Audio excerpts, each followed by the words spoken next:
was 27 years old, I left a very demanding job in management consulting for a job that was even more demanding, teaching.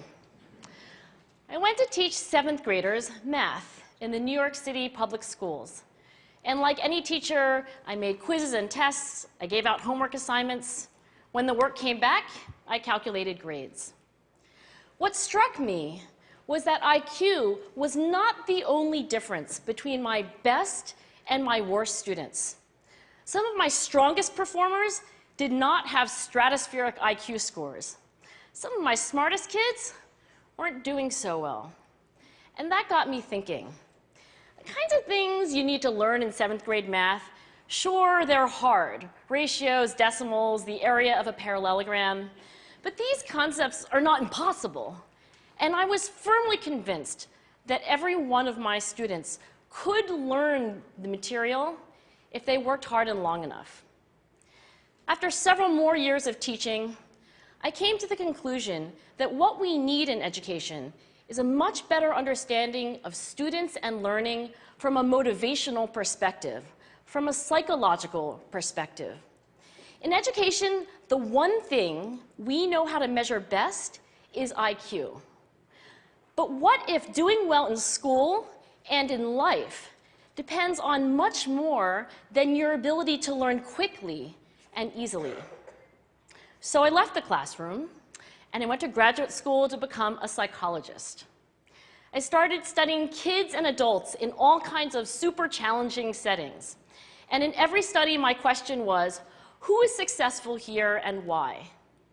My research team and I went to West Point Military Academy. We tried to predict which cadets would stay in military training and which would drop out. We went to the National Spelling Bee and tried to predict which children would advance farthest in competition. We studied rookie teachers working in really tough neighborhoods, asking which teachers are still going to be here in teaching by the end of the school year. And of those, who will be the most effective at improving learning outcomes for their students? We partnered with private companies asking which of these salespeople is going to keep their jobs and who's going to earn the most money. In all those very different contexts, one characteristic emerged as a significant predictor of success. And it wasn't social intelligence, it wasn't good looks, physical health, and it wasn't IQ. It was grit. Grit is passion and perseverance for very long-term goals. Grit is having stamina. Grit is sticking with your future, day in, day out, not just for the week, not just for the month, but for years, and working really hard to make that future a reality. Grit is living life like it's a marathon, not a sprint. A few years ago, I started studying grit in the Chicago public schools. I asked thousands of high school juniors to take grit questionnaires, and then waited around more than a year to see who would graduate. Turns out that grittier kids were significantly more likely to graduate, even when I matched them on every characteristic I could measure, things like family income, standardized achievement test scores, even how safe kids felt when they were at school. So it's not just at West Point or the National Spelling Bee that grit matters, it's also in school, especially for kids at risk for dropping out.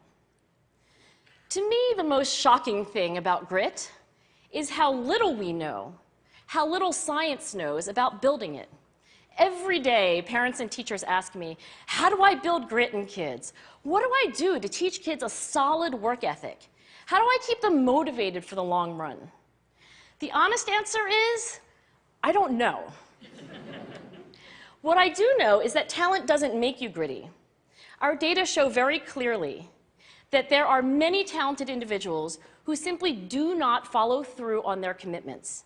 In fact, in our data, grit is usually unrelated or even inversely related to measures of talent.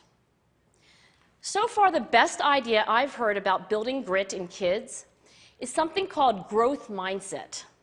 This is an idea developed at Stanford University by Carol Dweck, and it is the belief that the ability to learn is not fixed, that it can change with your effort. Dr. Dweck has shown that when kids read and learn about the brain and how it changes and grows in response to challenge, they're much more likely to persevere when they fail because they don't believe that failure is a permanent condition.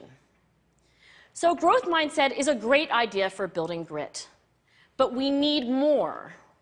And that's where I'm going to end my remarks, because that's where we are. That's the work that stands before us. We need to take our best ideas, our strongest intuitions, and we need to test them. We need to measure whether we've been successful, and we have to be willing to fail, to be wrong, to start over again with lessons learned. In other words, we need to be gritty about getting our kids grittier. Thank you.